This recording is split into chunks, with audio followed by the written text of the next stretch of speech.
sekarang alhamdulillah di tahun yang ke-11 di Indonesia. Hampir 4 tahun saya tidak mudik. Orang tua saya masih di Madinah.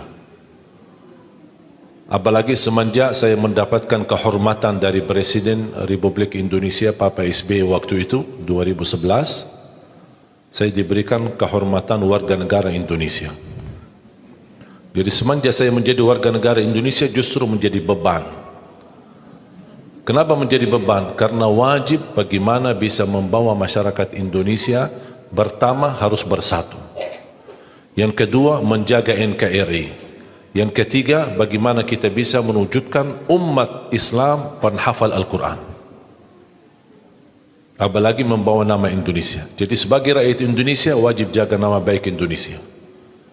Menjadi contoh baik.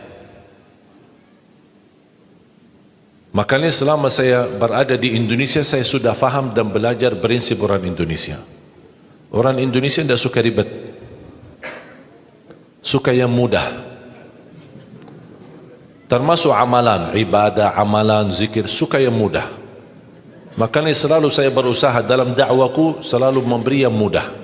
Tidak mau yang susah-susah, karena orang Indonesia tidak suka. Orang Indonesia sifatnya mau yang mudah, mudah diingat, mudah dihafal, mudah diamalkan dan masuk surga. Itu sudah. Betul kan?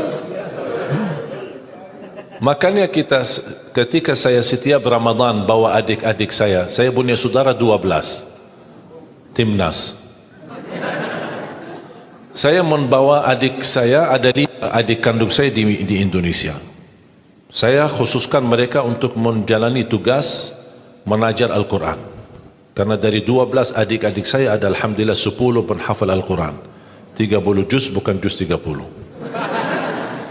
Jadi saya sengaja mendatangkan mereka supaya apa? Ayo sama-sama memperjuangkan, melahirkan, mewujudkan insyaAllah sebanyak-banyaknya penghafal Al-Quran. Dan saya tugaskan mereka di bulan Ramadan jadi imam tarawih. Ada yang di Jakarta, ada yang di Surabaya, ada yang di Lombok, ada yang sampai di Bali, di Kalimantan, bagi-bagi.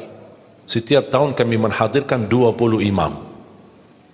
Ada 5 adik saya, terus yang lain-lain saudara ada atau sahabat, teman-teman, semua pemuda tapi Masya Allah suaranya bagus dan penghafal Al-Quran. Tugas mereka bukan hanya tarawih, tapi juga tadarus Quran, dan setiap masjid mereka pakai buat salat tarawih menggunakan aktivitas tahfidz. Supaya jamaah bisa memaksimalkan manfaatnya bulan Ramadan menjadi insyaAllah paling tidak bisa memperbaiki bacaan. Dan saya sampaikan kepada adik-adik saya, karena saya duluan di Indonesia, kalau kalian jadi imam tarawih jangan lama-lama. Kalau di Arab kan suka lama-lama kan, saking lamanya orang Indonesia pas sujud tidur dalam keadaan sujud. Tidak terbiasa, tidak terbiasa. Makanya saya berpesan sama dia, tidak apa-apa pendek-pendek tapi salat yang tenang. Itu paling tidak. Rukun tumaknina itu wajib. Bukan wajib, bahkan rukun. Tumaknina dalam gerakan salat walaupun bacaannya pendek. Yang saya tidak terima 23 rakaat 7 menit itu bukan tarawih. Nah, ini masalah ini. Ini jangan sampai menjadi tradisi, jangan sampai menjadi budaya. Bahaya itu. Karena Islam tidak menerima salat seperti itu. Bahkan Islam menganggap itu bukan salat. Makanya jangan disia-siakan. Tak apa-apa 23 rakaat atau 11 rakaat. Tidak masalah. Jumlahnya menurut saya tidak menjadi masalah. Asal jangan ribut. Yang 11 menyesatkan yang 23. Yang 23 menyesatkan yang 11. Itu tidak boleh. Yang 11 benar, yang 23 benar. Karena sudah diijma' oleh ulama, salat malam paling sedikit 2 rakaat minimal. Paling banyak bebas, tidak ada batas. Itu sudah diijma' oleh Ahlus Sunnah wal Jamaah. Yang menjadi perbedaan menentukan jumlah, ini yang menjadi perbedaan, tidak disepakati oleh ulama. Yang disepakati jumlahnya berapa? Bebas. Berapapun bebas. Minimal 2 rakaat. Tapi yang tidak disepakati masalah jumlah yang ditetapkan. Ada yang bilang 11, ada yang bilang 23. Bahkan ada yang 43. salah satu pendapat di mazhab Malikiyah. Makanya saya sudah mengerti bagaimana cara untuk melaksanakan tarawih, jangan lama-lama. Kalau di Madinah kita Ramadan pasti khatam Al-Quran.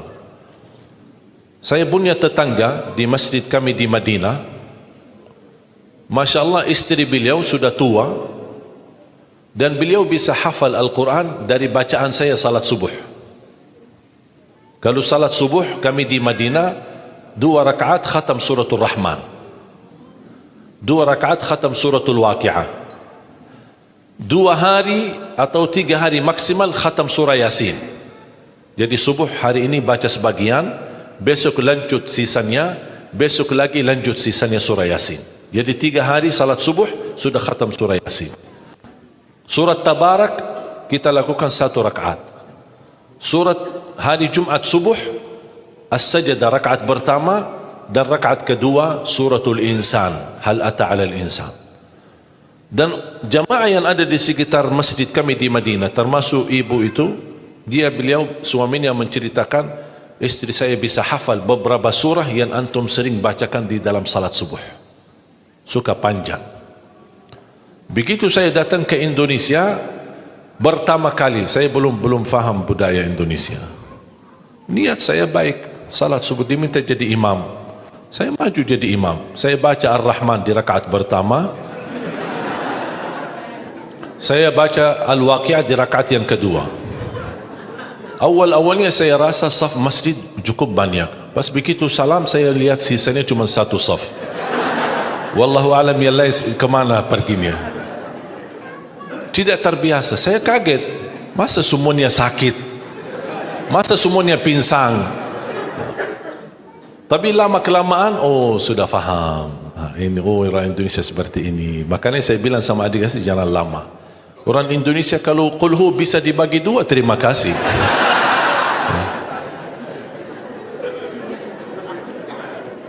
Tapi yang saya senangi di Indonesia itu semangat. Semangatnya luar biasa. Makanya saya betah di Indonesia. Saya betah bahkan jatuh cinta Indonesia. Bahkan bangga menjadi rakyat Indonesia. Sampai kadang-kadang saya ke Arab menggunakan paspor Indonesia. Tidak pakai lagi paspor Arab. Saya ke bandara, antri kan imigrasi kan. Saya ikut jalur orang Indonesia. Sama jemaah ada rombongan. Datang petugas imigrasi. Ngapain kamu di sini? Sana kamu di sana sama orang Arab, sama orang Arab. Saya ikutin, saya pergi ke sana sama orang Arab. Sampai bertemu dengan kaunter imigrasi. Dia ambil paspor, lihat. Kok orang Indonesia? Ngapain kamu di sini? Pak, kok serba salah. Yang tadi suruh ke sini. Bapak di sini, kenapa kamu di sini? Jadi gimana ini? Pas dilihat, baca namanya Arab. Terus ini gimana ini? Tanya, paspor Arab ya? Kamu dari mana? Saya dari Indonesia. Yang benar dari mana? Dari Indonesia. Masa dari Indonesia mancung?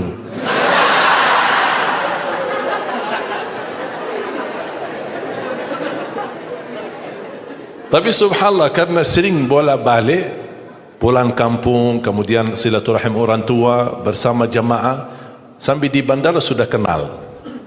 Sakit sudah sering. Tapi alhamdulillah wallahi nikmat Indonesia. Berkat saya jadi warga negara Indonesia, anugerah nikmat menjadi warga negara Indonesia, saya bisa ke Palestina. Selama masih warga negara Arab tidak bisa ke Palestina. Bahkan alhamdulillah dapat karunia luar biasa, karunia dari Allah, hadiah dan nikmat besar dari Allah ketika saya pertama ke Palestina dan pertama kenal imam besar Masjidul Aqsa. Malah beliau dorong saya menjadi imam salat maghrib dan isya di Masjidul Aqsa. Alhamdulillah. Makanya ibu kalau besok-besok dengar sejarah ada orang Indonesia salat di Masjidul Aqsa jadi imam maghrib dan isya, itu Ali Jabir. Mana ada orang Indonesia ke sana untuk jadi imam? Kenapa saya bisa diberikan kesempatan jadi imam? Karena alhamdulillah saya punya paman imam besar Masjidul Haram. Walaupun sudah beliau wafat, tapi sudah sekian tahun beliau jadi imam besar Masjidil Haram. Namanya Syekh Ali Jabir. Makanya orang tua saya memberikan nama itu. Kami bikin website www.alijabir.net. www.alijabir.net. Semua kegiatan beliau di Masjidil Haram dan menjadi imam, khatib, tarawih, tahajud, salat rawatib. Beliau sudah wafat. Itu kakak daripada ibu saya. Makanya ketika saya bertemu dengan guru paman saya alhamdulillah berkesempatan belajar sama beliau, dan beliau memberikan gelar Ali Jabir As-Saghir, Ali Jabir Junior, karena beliau yang sudah imam besar Masjidil Haram, Ali Jabir Senior. Dari situlah saya mendapatkan nama Syekh Ali Jabir semenjak saya menghafal Al-Quran. Tidak peduli nama, karena nama itu tidak terlalu berharga. Yang penting apa yang kita lakukan. Inna Allah la yanzuru ila a'malikum, la yanzuru ila suwarikum, wala ila ajsamikum, wala ila amwalikum. Allah tidak peduli harta kalian, keturunan kalian. Saya tidak peduli asal usul saya dari mana. Orang Arab bukan orang Arab, menurut saya tidak ada yang berbeda. Yang mulia di sisi Allah adalah orang yang takwa, walaupun dia bukan orang Arab. Tidak ada harga bagi orang yang memiliki keturunan Nabi kalau dia tidak menggunakan takwa dan iman kepada Allah dan amal saleh. Buktinya paman Rasulullah Abu Lahab, paman dekat sama Rasul, hubungan keluarga, tapi Allah kekalkan di neraka.